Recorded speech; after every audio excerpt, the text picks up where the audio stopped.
ಗಂಡಸಲೇ ಅಲ್ಲ. ನೀನು ಮಾತಾಡಿಸಿ ಅಂತಂದ ಮೇಲೆ ನನ್ನ ಹೆಸರು ಎನ್ನುವಂತದೆ. ನನ್ನ ಹೆಸರನ್ನು ನೂರಾರು ನಾಮಗಳಿಂದ ಕರೀತಾ ಇದ್ದಾರೆ.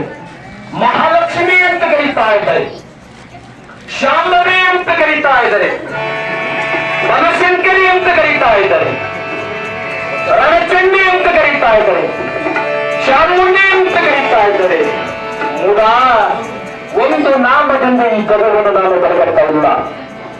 ಒಂದೊಂದು ದುಷ್ಟನ ಮರ್ಧನವನ್ನು ಮಾಡಿದಾಗ, ಒಂದೊಂದು ದುಷ್ಟನ ಮರ್ಧನ ಮಾಡಿದಾಗ ಎಲ್ಲ ದೇವತೆಗಳು ಘನವಾಗಿರುವಂತ ಪ್ರತಿಭೆಯನ್ನು ಕೊಟ್ಟಿದ್ದಾರೆ, ಘನವಾಗಿರುವಂತ ಹೆಸರನ್ನು ಕರೆದಿದ್ದಾರೆ.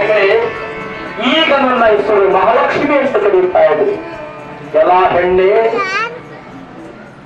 ಹೆಣ್ಣೆ ನಿನ್ನ ಅಮ್ಮ ಚಂದಕ್ಕ ಮಾಡು ಹೋಗಿರ್ಬೇಕು ಕಡೆ ನಿಜ. ಆದ್ರೆ ಸತ್ತಿರುವಂತ ಬಿಡಾಲಾಗಿರ್ಬೋದು, ಚಿಕ್ಷೂರಾಗಿರ್ಬೋದು, ರಶಿನಾಥಾಗಿರ್ಬೋದು, ಹೃದಯರಾಗಿರ್ಬೋದು, ಅವರೆಲ್ಲರಿಂದ ಕೈಯೊಳಗೆ ಆಹುತಿಯನ್ನಾಗಿದ್ದಾರೆ.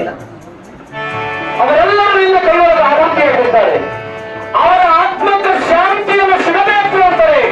ಎಲ್ಲ ಹೆಣ್ಣೆ ನಿನ್ನ ಜೊತೆ ಯುದ್ಧವನ್ನು ಮಾಡಲೇಬೇಕು.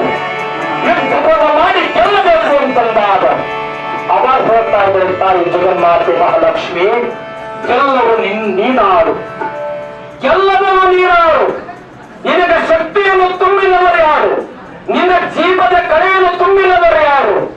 ನನ್ನ ಪಾದದೊಳಗೆ ನಿನ್ನ ಜನ್ಮವನ್ನು ತಾಳಿದೆ, ನನ್ನ ಪಾದದೊಳಗೆ ನೀನು ಜನ್ಮವನ್ನು ತಾಳಿರಿ, ನನ್ನ ಪಾದದೊಳಗೆ ನೀನು ಐಕ್ಯನಾಗುತ್ತಾರೆ. ಹುಚ್ಚ ಕೇಳೋ ಮೈಸಾಸುರ, ಕೇಳೋ ಮೈಸಾಸುರ. ಅಡಿಗಡಿಗೆ ದೇವರ ಧ್ಯಾನವನ್ನು ಮಾಡಿ ಆ ಮೇಲಿರುವಂತ 33 ಕೋಟಿ ದೇವಾನ ದೇವತೆಗಳಿಗೆ ಶರಣಾಗತನಾಗು. ನಿನಗೆ ಬೇಡಿರುವಂತ ವರವನ್ನು ಕೊಡ್ತೀನಿ ಅಂತ ತಿಳ್ಕೊಂಡು ದೇವಿ ಹೇಳುತ್ತಾ ಇದ್ದಾಳೆ. ಅವಾಗ ಮೈಸಾಸುರ ಅಂತಾನೆ, ಕೊಡುವವರು ನೀನಾರು, ಕೊಡವನು ನೀನಾರು.